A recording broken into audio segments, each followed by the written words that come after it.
Good evening, everybody, and welcome. My name is Avi, and I help run events here at the Strand. Before we launch into a discussion of Ayad Akhtar's novel, Homeland Elegies, I'd like to share a little bit of history about the Strand. The Strand was founded in 1927 by Benjamin Bass on 4th Avenue's Book Row. Stretching from Union Square to Astor Place, Book Row gradually dwindled from 48 bookstores until after 93 years, the Strand is a sole survivor, now run by third-generation owner Nancy Bass Whiting. We want to thank all of you for your support. With our loyal community of book lovers and authors such as Ayad and Chris, we wouldn't be here today. Tonight, we're thrilled to have with us Ayad Akhtar for the paperback launch of his novel, Homeland Elegies. Ayad Akhtar is a playwright, novelist, the winner of the Pulitzer Prize for Drama, and an award in literature from the American Academy of Arts and Letters. He is the author of American Dervish, published in more than 20 languages, and named Kirkus Review's Best Book of 2012. As a playwright, he has written Junk, Disgrace, The Who and the What, and The Invisible Hand. As a screenwriter, he was nominated for the Independent Spirit Award for Best Screenplay for The Ward Within.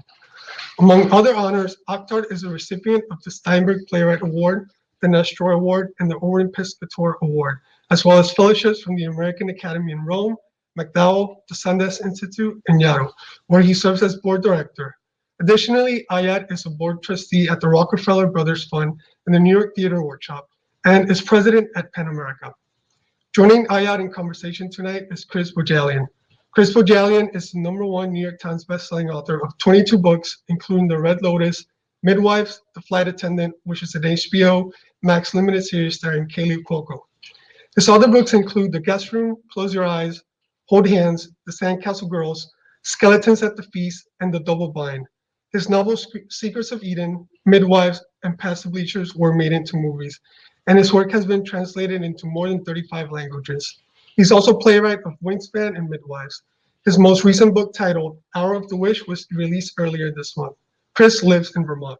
So without further ado, please welcome Ayad and Chris to the stage. Ayad, it is such a pleasure to share the days with you. Can I begin with a story? Sure. Okay, years ago, my daughter Grace experiences a young actor, and she's in boarding school. And she says, "You have to come to New York. You have to see this play called Disgraced. You have never seen a dinner party on stage like this since Who's Afraid of Virginia Woolf?" My daughter is way smarter than I am. So I come to New York, and by the time I get to New York, it's moved from where she's seen it to the Lyceum, and I am just gobsmacked. So I first discovered your work, even though I'm a novelist, not through American Dervish, that I would then go out and buy after seeing Disgraced on stage and fall in love with it.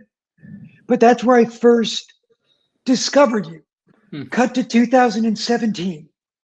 I say to my daughter, who's now just finishing a Tisch, that I've got this assignment to write a play. I need a template. What would you recommend?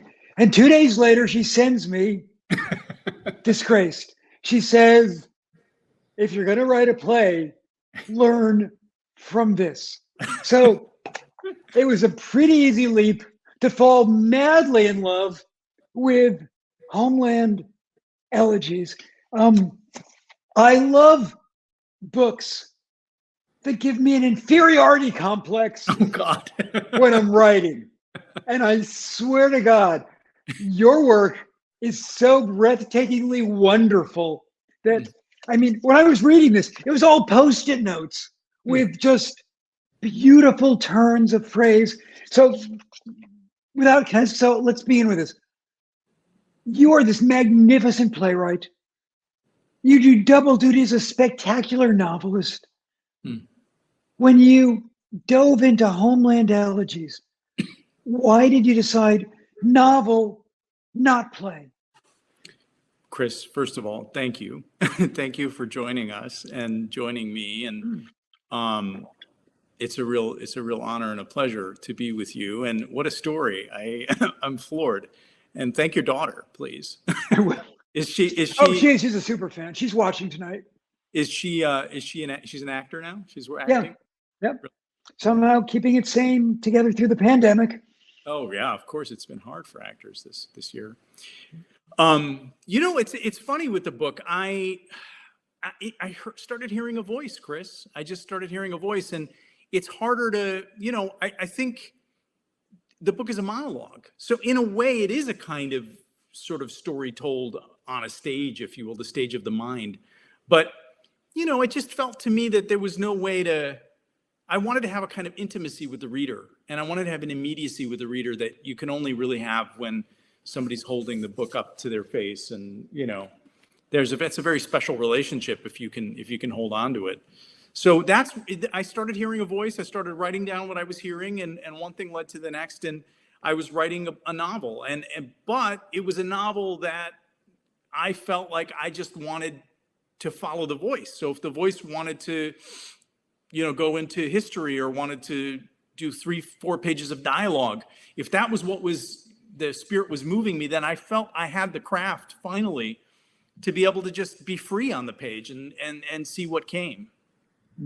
And John Gardner, great teacher of writing, talks about how first person is so warm compared to third person, which has enormous advantages as well, but is definitely colder. Yeah. Among the millions of things I love about Homeland Elegies is it's so deeply personal. Yeah. This character who shares your name, it is the most meta page turner ever, is so warm. Mm-hmm. I mean, you care so deeply and profoundly about this character's journey. I mean, that voice you heard in your head. This is a horrible question to ask, and feel free to take the fifth. But how did you walk the tightrope between fiction and nonfiction? It was, it wasn't a question at first that I asked myself. I was hearing this voice. I mean, maybe to go a little bit more into the sort of genesis of it. My mom had passed away, and my dad was sort of drinking himself into a daily stupor. Our family life had basically fallen apart. A lot of things had happened in my career, but the one thing that I've been seeing in the country unfolding, especially in Wisconsin, where I grew up, it felt like the country had changed so much. And then Trump had been elected, and it was a kind of an emotional context that I felt. I just felt very, very moved and angered, and a lot of other emotions as well. And so it was out of that kind of brew that this voice was born, if you will. I was in Rome, and I was in the American Academy. I was in the library late at night, and I found a book of poems by Leopardi. And the first poem, of all things, and the first poem that I found in that collection, the Conti, it's called To Italy. And I read this poem in which Leopardi is addressing his fellow Italians. This is 200 years ago. But for some reason, I read that poem and I thought to myself, would it be possible to summon a kind of call, a poetic call to my fellow Americans at this moment? And it's a very grandiose, arrogant thought, of course, but not at all. I went to bed that night with that thought. I woke up the next morning, and the first sentence of this book had already insinuated itself in me. By the end of the day, I'd written, much of the overture. And I think that what I felt in the page was that, okay, so there's a voice here. This voice is my voice.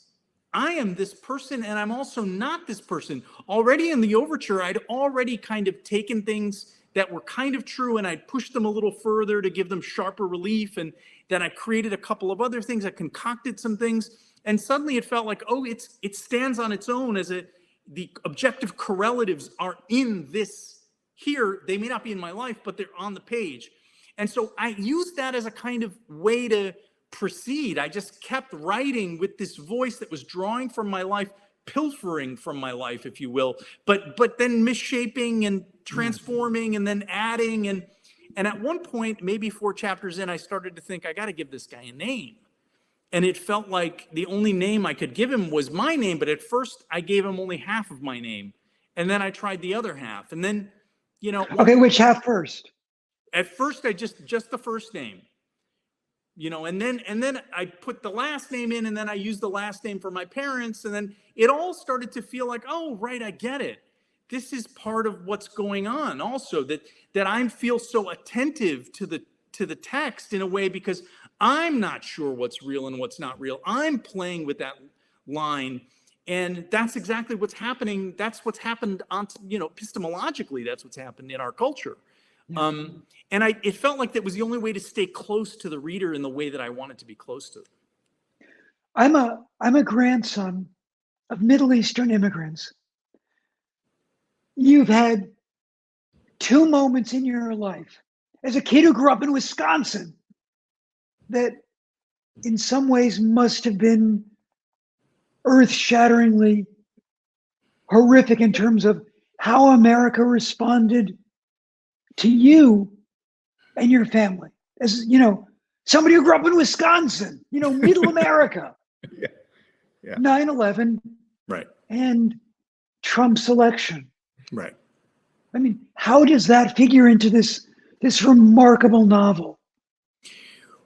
Well, I think that it was interesting. One of the ideas that emerged for me almost as soon as I started writing, I started to realize that my parents had been in America for 50 years, for a half century. And in that half century, they came in the late 60s, and my mom died in 2017, and my dad passed away in 2019. And in that half century, the country changed a lot. And their lives reflected, their trajectories, their fates in America really reflected the changes that the country they came to versus the country that they died in. And telling the story of their lives, however patchwork, and the lives of their cohorts who came here in the late 60s, early 70s, and telling the lives, again, however incompletely, of their children, their American-born children, and what happened to them in this half century. It felt like it was telling the portrait of America. It was telling the portrait of what had happened to America, the rise of individualism and the sort of dissolution of any kind of collective well-being or collective common good. They came here, the allure of America's benevolence and its enlightened, all of that sort of, the 80s began a descent into a kind of hedonism from which we're now graduating into the technocratic version of that hedonism. And it's not the same country. And Trump was a reflection of it. And I think 9/11, fascinatingly, kind of encapsulated a lot of things that had been happening that people were not aware of in American foreign policy for a long time. Something that, you with your background might have had more awareness of, but that sort of most folks, that I grew up with in Wisconsin, just didn't know what the effects of our power around the world is, When you decided in Rome that your next project was going to be this book called Homeland Elegies, I doubt you had the title. No, I didn't. I mean, I had an awful title. Pardon me? I had an awful title, working title. Okay, what was the working title? May I ask? Do you want to reveal it? Yeah, sure. Cantos for the Republic.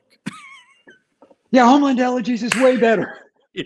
It was awful. I knew it was not a good title, but it kept me in the mind space of, okay, these are a series of songs and the subject is the Republic. And so it was very, very literal, but yes, Homeland Elegies is a better title. It is, but and the great thing about it is 50 years from now, English majors are going to be dramatically deconstructing. Well, is it an elegy for the United States? Is it an elegy for Pakistan? Is it an elegy for this father-son relationship? Because there are so many things I love about Homeland Elegies. And one of the things I just love is this complex father-son relationship that is in some ways, I think, the foundation of the novel, the scenes between father and son at the casino. They're just the scenes where, father is taking great pride in his relationship with Donald Trump, much to the son's horror, they're brilliant. From a literary perspective, from a page-turning perspective, they're just phantasmagoric. Was that sort of in your mind when you began this? Was the dad a major character? Oh yeah, absolutely, no question. I mean, I think, the father's relationship to America, him, I think, well, a very, very, very smart friend of mine, much smarter than me, said something really, I thought, really spot on about the book, that, in a way, the book is, in a way, America is like the casino in the book, and the son and the father are like marks at the casino. And the father buys into this vision of America where opportunity is endless, where you can have and do and be whatever you want, and if you can't afford it, you can go into debt to do it. And in a way, his patron saint is Trump. Who gets further on debt than Donald Trump, who self-styled the king of debt, calls himself the king of debt. So this vision of America as a kind of the ersatz glory and grandeur of America is embodied by Trump, but is also embodied by this father character's love of America as filtered through this kind of ersatz quality. And I always knew, and of course I was drawing so much on my own father, Chris. In some ways he's very much, I mean, people who knew my father really recognized my father in the pages, but then they're like, but wait, did that happen? I don't think that happened. And it's true. There are a lot of things that I made up, but yeah, I always knew that relationship was going to be at the center of the book. I remember having a conversation with my editor where she was asking me, when I was just trying to describe it, and she said, well, is it a book of ideas or is it a book of relationships? And I said, well, it's a book of relationships with lots of ideas. which I think is perfect, because one of the books, and this is one of my favorite books of all times, oh wow, that Homeland Elegies reminds me of, is The Great Gatsby. I mean, the whole connection between self-esteem and money, between self-esteem and the quote-unquote American dream, and how utterly ephemeral money is when it all comes down to that dream. It evaporates the same way a dream does when you wake up in the morning. I mean, don't remember the name of that character, but there's a great character in the book. Riaz. Thank you. Yes. Yeah. Would you talk about him a bit? Sure. So the narrator, like myself, writes a play not too dissimilar from the one that your daughter made you go see. You would not maybe. I fell in love with it. It's fantastic. And he writes that play, and he ends up winning a Pulitzer. And in the process, meets this hedge fund manager, this New York sort of titan of finance, who is a Muslim American who started a foundation to get the word out to combat the bad images of Muslims out there. He's sort of trying to sow the landscape, the media landscape, with positive images of Islam. And he kind of seduces the narrator onto the board and tries to get him involved with, this outreach and all of this stuff. And they end up sort of becoming friends. And because of their friendship, the narrator ends up actually becoming quite wealthy by a fluke. There's a fluke. Yeah. That fluke is a conundrum, because Riaz has been selling bad debt to municipalities across the country. And that's how the narrator inadvertently, not being aware of what's going on, ends up making money, because he invests with him. So there's this reflection about the American way and getting ahead and making a killing in this country, and what it means to be successful. Was The Great Gatsby in your mind when you were writing this book? Yes. I mean, The Great Gatsby, it's one of my favorite books too. So it's always in my mind. I mean, there's those books that are always sort of like lingering. The thing I love so much about The Great Gatsby is the way that symbolism and image are distilled so beautifully with economy. I wanted the book is comprised of maybe sort of 8 narratives, and three of them are novella, almost short novel. They have a real heft of kind of almost being like novels into themselves. And I was looking for templates for that kind of distillation. And the Gatsby was one of them. And the other big one was Hajdi Murad by Tolstoy, Yep. where there's such an incredible economy of means, and the images are so vivid and the ideas are so big, but he's able to contain it in such a short period of time on the page. I actually collect weird mass market paperback editions of Great Gatsby. And one of my favorite ones is from 1955, which says, complete and unabridged. Who abridges a 41,000 word novel? I mean, can't you just imagine some editor with a red pen saying this? And so we beat on boats against the current. Yeah, we don't need that. Boom, boom, red line through it. Yeah. Your mother and father lived to see American Dervish and Disgraced. Yeah. They didn't see Homeland Elegies. It's probably a good thing. You think? Look, I mean, I couldn't have written the book when my mother was alive. I did write the book when my father was alive, but he died the day, quite literally, I'm not making this up. He died the day I finished this book. And yeah, very strange. You know how writers' lives, that last chapter about him, the day that I put the period and moved on, then that afternoon I got a call from my brother saying that Dad's in the hospital. He hit his head and he never came out. So I wasn't worried about what my dad would think, but clearly I was worried about something, because I keep having the narrator's father asking, the narrator's father keeps asking the writer, what are you going to write about me? And what are people going to say about me when they read what you write about me? But I think, at the end of the day, I knew that I wasn't writing about my family. I mean, I was using my family. I wasn't writing about them. I was using my family. I was using myself in service to this attempt to conjure an experience in language for all of us to reflect on our politics and what has happened. And that there was a seriousness of purpose and intent. And if I was going to make my dad look bad, I knew that I was going to do the same to myself. So I was going to pilfer from my own life and actually make up stuff about myself that wasn't even true in order to make the case to the reader about what's happened to our country. So and my dad was a very large thinking fellow. He ran a cardiology group in the state of Wisconsin. It was the most successful cardiology group.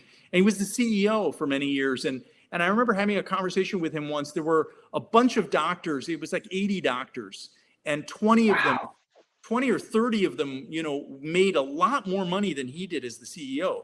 They were making millions of dollars a year, and he was paying himself in the mid six figures, which is of course a good salary. But he is the CEO. He's in charge, and he's making less than 30 other doctors in his group. And I said to him, why are you doing that? I mean, what CEO ever does that? He said, look, if I pay myself more than everybody else, then when I make decisions, people are going to think I'm making those decisions to enrich myself. That's not leadership. Then I'm not going to have the trust of the people, and people are not going to. That's the kind of person my dad was, that he had a larger vision of things. And I would hope that my dad would understand why I did what I did with this book. Okay, so you're first generation American. I'm second generation. And that is often cataclysmically different. Mm-hmm. But what did your mom and dad think about your decision to become a writer? Both your parents are doctors. I know. And you become a writer. I mean, I know what my parents thought of my decision to become a writer. And I know what my grandparents, when I was in high school, thought about my desires to become a writer. Yeah. I know exactly. I mean, they were supportive. I mean, I think that their battle. I mean, I remember my dad saying about my mother when my grandmother passed away, a woman I loved deeply, but I didn't know that my grandmother, my mother's mother, was calling my mother constantly. For years, she had been telling her, "You have failed with your elder son, that he's a failure." And when she passed away, my father said, "Bless her soul. I don't wish her ill, but I am glad she's not around anymore, because your mother had a lot of grief. She took a lot of grief about you from her. And it was amazing to me. My mom had protected me from that all those years. And that was clearly an indication that she was doing her best to remain supportive. And it took me a long time to find my way. My dad always said he was a late bloomer and that I was going to be a late bloomer. And, you know, in some sense, it just took me a long time to sort of have an understanding of the craft and the experience and having something to say and all of that sort of stuff. But they were supportive. I mean, they were confused and they didn't understand for the most part in many instances why I'd chosen to do this. But they were supportive at the end of the day. They didn't pressure me. But when they saw Disgraced at the Lyceum, when you won the Pulitzer, were their hearts just overflowing? Yeah. My dad, you know, it was so funny. It's so funny what parents will fixate on. So my mom was actually ill, so she couldn't come to New York to see it on Broadway, but she'd seen it at Lincoln Center. And That's when my daughter first saw it. Yeah, she saw it there. And I remember when we came out of the elevator onto the plaza, because she was having a tough time walking, so we took the elevator up to that, you know, that fountain, the plaza. Sure. Yep. And she just sort of stopped and looked around. She said, "I feel like I'm in a dream. I'm going to see my son's play at Lincoln Center." Like that was, you know, that was and my dad, again, it's funny what people will fixate on. I was at the Lyceum and we were doing the red carpet line, you know, where they take the pictures before you go in. And my dad was standing outside the red carpet, just like watching everybody. And then he sees me do the red carpet. And he just said, "You know, I can die now. I've seen, this is the success we've all been wanting." The red carpet. Yeah, I know. That's what I was doing. And then at that night at the after party, the opening night after party, he sort of accosted Judith Light. And he sort of went on and on about how he knew who the boss was. She was the boss. She was the boss. Anyway, yeah, no, it was quite a thing. You know, at one point my father finally sort of said, he said, "You know, when it was after winning the Pulitzer, all the techs, they're coming to me, the doctors, everybody in my life, they're coming, they're saying, 'You won, your son, he won Pulitzer. I didn't know what this was Pulitzer, but he did something.'" Yeah. So. Can I ask you a process question? Sure. There are so many reasons why I love Homeland Elegies, and I'm holding up the hardcover. The paperback is a beautiful package as well. There it is. There it is. I love this book on so many levels. I love it as a page turner. I love it as a father-daughter love story. I love it as a book about America in the years that Satan spawned, 2016, 2020. I love it as a book about the frailty of the American dream. But here's one of the other things I love about it. One of the things that's magic is you write first-person sentences that are so poetically beautiful and authentic. How do you sort of begin your day? Do you just decide, today I'm going to use the word, Orphic concordances? Or because I'm just gobsmacked by the beauty and authenticity of the vocabulary in a first-person novel. It was extraordinary. Wow, thank you. That's high praise. I mean, I hesitate to answer the question with this kind of full honesty because it's going to make me seem so pretentious. But you asked, so we're gonna have the conversation. I don't like bringing up Shakespeare because, and although I do because I have to, I don't like bringing him up because audiences tend to think that it means it's going to be boring and highfalutin, and critics tend to think that you're trying to make yourself look better by comparing yourself to Shakespeare or talking about Shakespeare or something. But I just find that Shakespeare's, what Stephen Booth said about Shakespeare, I think is very true.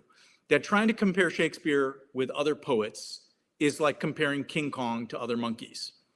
And it is true. I mean, it's like the more you study Shakespeare, the more I read him every day. I usually start the day off with Shakespeare. And the ability, the sort of natural the natural ability to mirror the processes of thought and feeling and language with such density.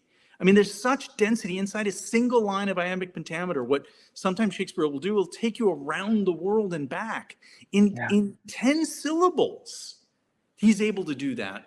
And, you know, there's just, I think it can embolden a writer to be so immersed in someone who sees, feels, and articulates with such eloquence and authenticity. I mean, I think that's, you know, Shakespeare's language is so true to the characters that he, you know, when Shylock is Shylock's language in Merchant is just, how was he not Shylock? You know, it's hard to imagine. So I also think the other part of it is, so that's a stylistic or a formal thing, which is that I'm emboldened to keep the reader's attention syllable by syllable, and that I want the oppositions inside a sentence to move across the space, emotional and physical space. I want to move inside a sentence from an assertion to its negation almost as quickly as possible. That keeps the energy moving inside the sentence. And that's one side. And then the other side is experience. I think that it's, you know, I remember reading Nadezhda Mandelstam's Hope Against Hope for the first time and being startled by the depth of the authenticity of the language, which was a clear indication. It was in translation, and I could feel the resonance, the being in those words. That was experience.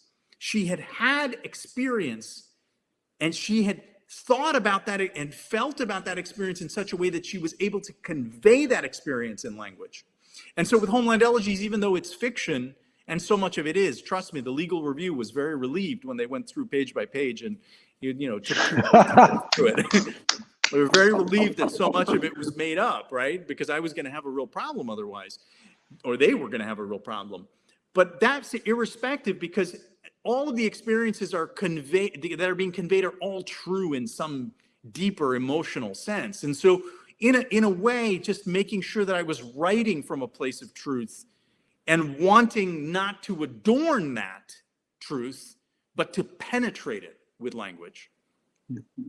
Two things. One of my favorite quotes is E.M. Forrester. We all know that fiction is truer than history because it goes beyond the evidence.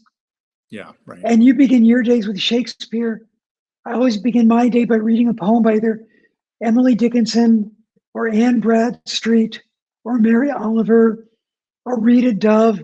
Again, just because of the density of language and the rediscovery of words that I might not otherwise have thought of. So it's important, I think, that your narrator is a playwright and like a hedge fund manager because of the use of language. Was that a factor in your mind when you were starting this book? That the narrator was going to be using language and he was a playwright, you mean? Yeah. Well, there are advantages to having a playwright, because a playwright spends his or her life obsessed with words and the density of language and dialogue. Yeah. I mean, I think so. Again, you know, getting back to the thing of where the voice came from, the voice was it was organic, and I knew it was my voice, but as I was writing, it was not my life. So I think that being a playwright was essential to all of that.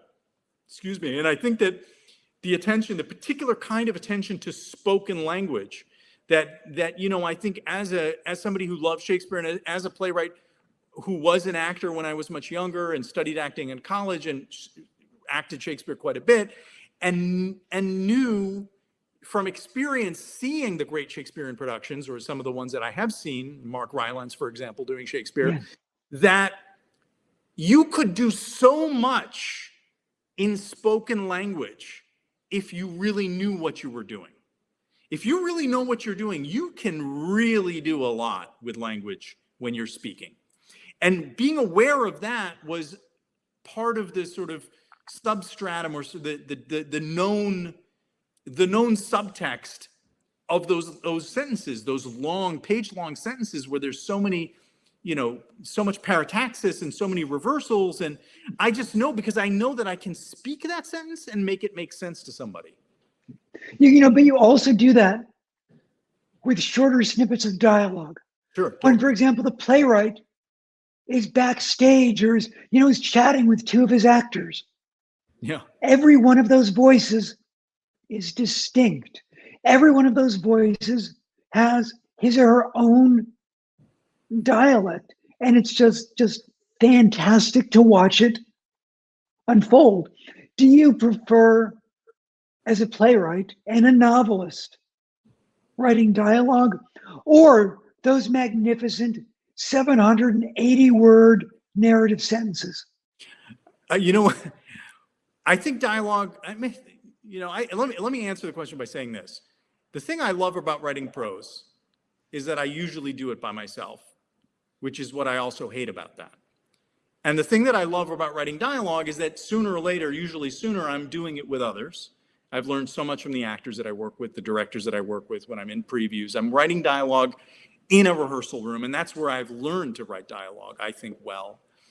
So what I love about writing dialogue is I'm usually doing it with others, but that's what I hate about that. I think there's things that I love about both, and challenges that I feel. There are things that I'm able to do with a long sentence that I can't do with dialogue. Dialogue is so uncompromising. You can't fudge dialogue. Audiences and people have a sense of how folks speak. They know when it's real and when it feels lived and right.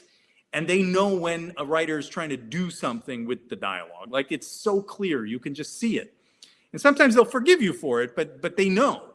So it's very uncompromising, and therefore it can be very limiting in a way. You can't do that much with dialogue, because if you try to do too much, you're going to get caught out. At least that's been my experience. So, a play, as you just pointed out, is collaborative. You're working with a director, you're working with actors, you're in a room, and an actor will not be shy often about saying, I don't think I'd say it this way. Right, that's exactly. But a novel is pretty freaking solitary, at least until you turn it over to your editor. Yeah. And even then it's solitary, because you're just receiving notes. You're not really an active sort of daily 8-hour-a-day dialogue or 6-hour-a-day dialogue with others around the book. Which do you prefer? I think I prefer the one that I'm not doing.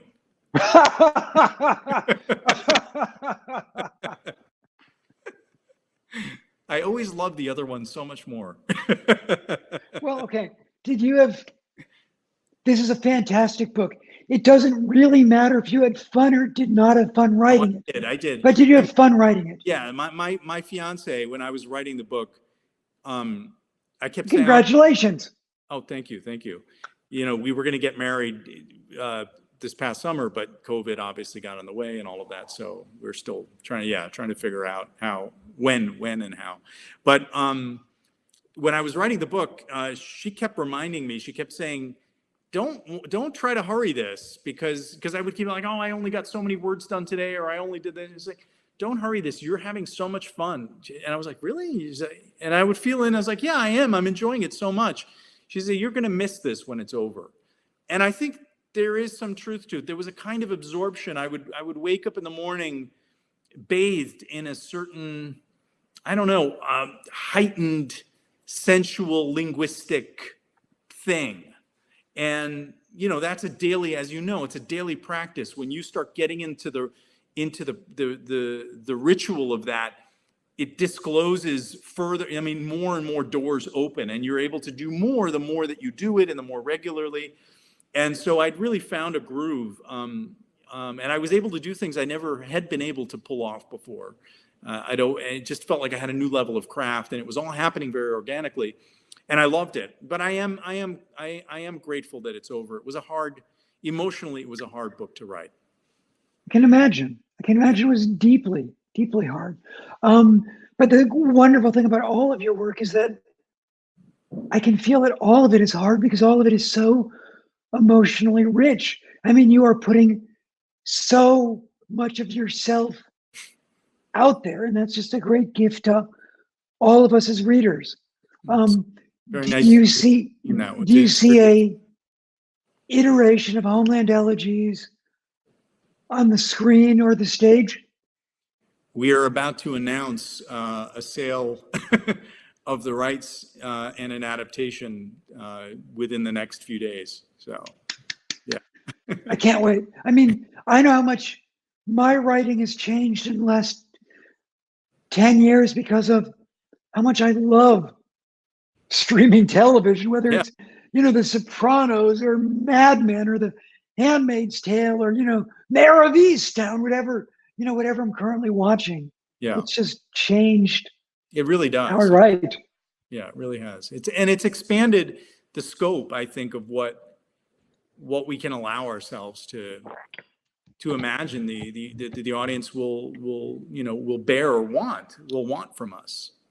Are you going to write the adaptation? Yeah, Can you reveal that? I'm going to do it with a colleague who's going to direct all the episodes. Yeah, so we'll do Fantastic. it together. Yeah. I'm a little daunted. Yeah, because you've never written dialogue before. I think you'll be fine. Okay, I hope so. So yeah. Is there anything I haven't asked you? No, you'd love to be asked. No. This has been a great conversation. Just wonderful. Last plug before I turn it over to other readers. I got to tell you, this is one of my favorite novels of all time. It's beautiful. It's poignant. It's page turning. And I've actually seen the paperback reading group guide. It's just a beautiful package. You want to bring this home with you. Thank you, Chris. No, Ayad, thank you. Thank you, Chris, and thank you, Ayad. We have a few audience questions. Okay. So let's go right to it. So this user doesn't have a name, but they ask, how are you able to write about family without them offended? Were they and you just didn't pay attention to it? It is so brave from a South Asian perspective. Yes, it's somebody who knows. It was interesting. I did a piece for the New York Times about modern love piece, which is about my mother, and I told the true story, which is not the story that I tell in the novel. And the modern love piece came out the same week as the book, and I thought, okay, well, so this. If journalists want to ask questions, they'll see the modern love piece and they'll think, oh, is this story true or is the novel true? And well, obviously the New York Times piece must be true, so that's not true. Anyway, long story short, what ended up happening was that modern love piece, got disseminated around the world, and I kept hearing back from relatives saying, how could you do this to your mother? Oh, wow. Yeah, but the thing is, nobody read the book. It was the modern love piece that got everybody, worked up about it. So I think that the South Asian knows that a lot of us don't read books. A lot of our parents don't read books. There's a lot of noise there.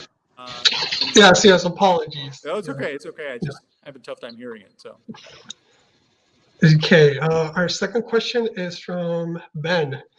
During the process of writing, how intentional were the plot points that you deviated from your own life?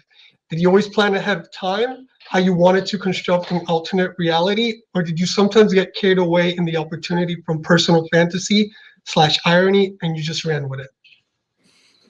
Great question. No simple answer to that question.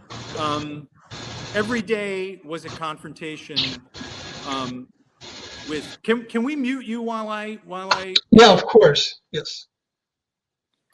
Every day was a sort of confrontation with the blank page, and when I said earlier to Chris in my conversation that I was bathed in a kind of sensitivity on a linguistic but also emotional level. What I'm also saying is that I had craft for the first time, and what I think I had a certain level of craft for the first time. And what I think I mean by that is I had the ability to sit with a blank page and to begin shaping spontaneously in a way that was perfectly sort of connected to what was coming before, and that what eventually would emerge, there was a kind of narrative wholeness to it.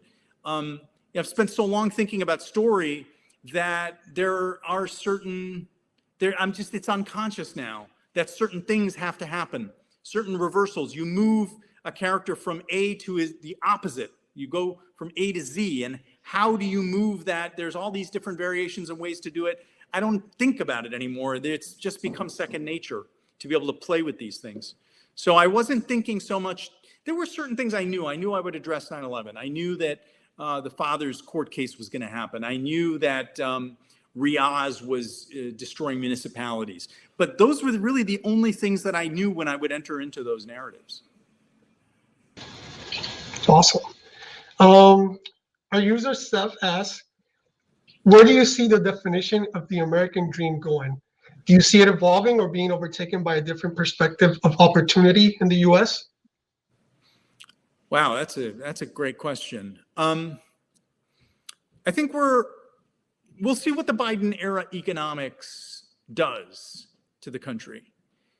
Because I think that what's happened is that more and more people don't have a lot and are in debt. And that's the business model for the individualist, capitalist, late capitalist American experience. And the American dream is what exactly? It's that I can own a home, that I can have a better life than my parents economically. I suppose that's kind of, if we're talking about that as the American dream, that's becoming harder and harder. And I think that if we don't address the economics, if we stay focused on the identity issues, and if we think that representation is going to solve our problems, and if we think that racial justice, which is very important, is going to somehow rectify the economic landscape and the ideology, the economic ideology that we're living in, this bizarre free market socialism for corporations, where corporate entities rule our lives and pay no financial consequences, but are entitled to almost limitless predation on the people. Those are not identity issues. Those are issues that have to do with our society as a whole and what we value. And if we don't deal with those things, then I think, the American dream will be a wonderful thing to read about in novels from 20 years ago, 30 years ago. Marina asks, apart from your family, did you have any other close relationship that helped in the stories in Homeland Elegies? Yeah, I think a lot of my friends were scratching their heads when they're like, wait a second, how did he put that in there like that? That doesn't make any sense. I'm a writer, so I think all my friends know that, everything is fair game, and if they're not careful, they'll end up, something they say to me is going to end up in a book or a play, end up on stage somewhere. This question is actually for Chris. Barbara asks, in your most recent book, Hour of the Witch, you dwell into historical fiction and the persecution of a woman who doesn't abide by societal customs. Do you find any parallels with that time period and what women in this country are facing now? It's a great question, and absolutely.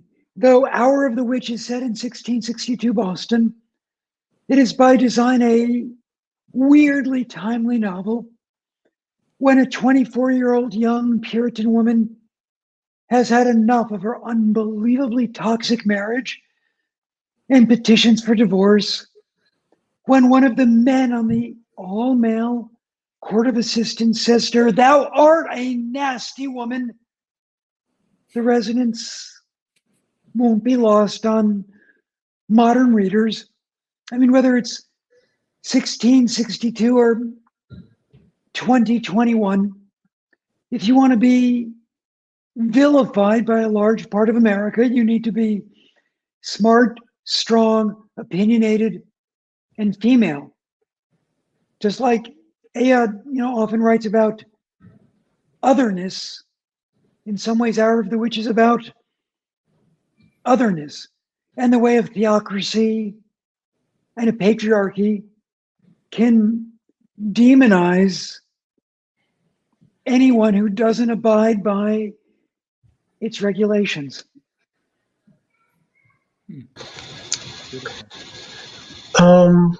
Nancy Green asks, The scene with the police and car repair in Pennsylvania was so chilling. Hmm. I was wondering if something like this has actually happened to you. Again, everything that is in the book has happened in one way or another. I would say that the encounter with the police officer in Scranton or outside of Scranton is a composite of a bunch of different events that are all distilled into a single encounter. That's one of the things that I do as a dramatist is I will take pieces of experience and then I will assemble them into a single scene. So yes and no. It didn't happen the way that it happened in the book, but my car did break down in Scranton. So that was what set it. That was what set it in motion.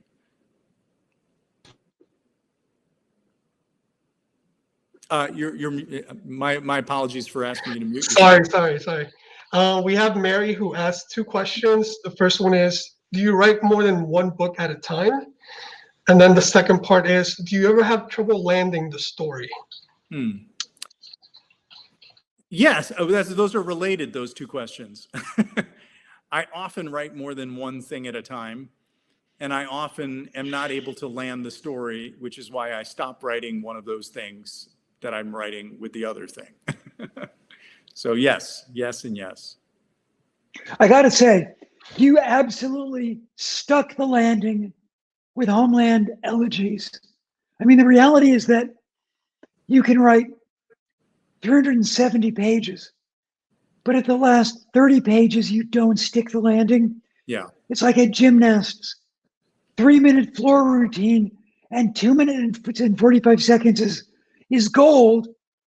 And then you hop or fall over or hit the yellow line at minute 2:59. And Homeland Elegies is a 10.0 floor routine from start to finish. Well, thank you, Chris, for saying that. It reminds me of something Daniel Kahneman talks about, the great behavioral psychologist. He identified this thing called recency bias, which is that we remember the thing that happened most recently. Yep. Which is, I think, exactly why sticking the landing, to use another sort of short of hand thing, 80-20 rule, 80% of your impact comes from 20% of what you do. And so much of it comes from the ending. And I think that's really why. You can sometimes falter in the beginning or falter in the middle, but if you land the ending, people remember it better. Yeah, which goes back to Aristotle. I mean, the perfect Aristotelian ending is at once unbelievably surprising, but then you take a step back and say, but it couldn't have ended any other way. Surprising, inevitable, and surprising at the same time. Yeah. Right. Yeah. Maya asks, how much do your dreams influence your writing? Well, the narrator in the book writes his dreams down, at least for 25 years he does. And that was drawn in part from experience. That I twisted a few things here and there. I've had a lot of friends who've also paid attention to dreams, and obviously the psychoanalytic tradition has done so, for 100 years. So yes, I do, and they do influence my writing. At times I will get great ideas or I'll get ideas. Sometimes they're not great, but from my dreams. And then finally, Dana asks, do you think that there's a way forward for those who are of the diaspora, not quite rooted in the home country, but never accepted and belonging in America? Is it possible to knit together the multiplicity of ourselves? That's a wonderful question. I think so. I have come to feel that nothing needs to be knit together, that it can all coexist, and that it doesn't need to fit. But I think that it's taken me a long time to get there. Homeland Elegies, in a way, is a reflection of a willingness to sit in the question and to not need an answer and to be okay with not being sure. And it turns out, for me, that my best work has come from accepting uncertainty. And I think that in some ways, I think that's true of my life as well. And I'd want to just add one thing to that, and then maybe throw it over to Chris to see if he has an answer to that question. I think that the Buddhists have an interesting thing that they say, Buddha says, that whatever you say about yourself can't be the final truth. So you could say, I am this or I am that, but of course, whatever you say about yourself is not the final truth of who you are. And so to be from one identity or one particular gender identity or sexual identity or whatever, none of those things ultimately define who we are. What defines who we are is something intangible, something that can't be spoken. And abiding inside that and allowing the multiplicity of identifications to sort of come and go and be part of our experience and bring us joy and grief at the same time, that to me is a worthy pursuit. You know, the subconscious is critical to my work. Not so much dreams, because I'm not sure I ever remember my dreams except for the nightmares. And I always wonder, why do I never remember the good dreams? Why do I never wake up and think, oh my God, that was so beautiful. Why is my life not that? I only remember the nightmares. But the subconscious is critical. And so every afternoon, I'm on my bike or I'm in my woods, you know, with a dog. And that's how I figure out what I'm going to write the next day, because I never know where my books are going. Wow. And the last thing I will add is, when I'm in New York City, I live in Murray Hill. And so I spend a lot of time at the Strand. And I gotta tell you, this book is friggin' amazing. And before you leave the internet tonight, go to the Strand, order this book. This if is you're the in San paperback. Antonio.